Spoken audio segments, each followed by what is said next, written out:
Woj, you were leading the charge on this story, that list. As you look at that list, does this make any sense to you? How do you process this?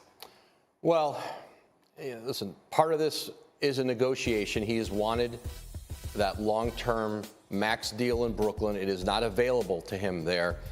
I think the one team with the most interest in Kyrie Irving are the Lakers.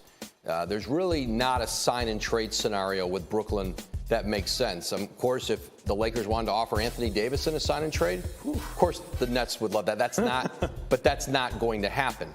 And so if you're Kyrie Irving, your way to get to the Lakers, very likely, would be to opt out of your contract next week and sign the $6 million exception that the Lakers would have available. Now, the difference between that and his opt-in with the Nets is over $30 million.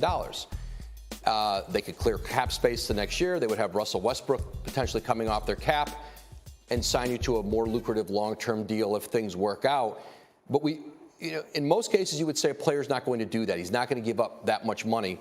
But Kyrie Irving did give up about $17 million last year in salary by not getting vaccinated. Perhaps really impacted the loss of a shoe deal with the fact that he's been so unavailable. So with him, I don't think you say that won't happen, that'll never happen.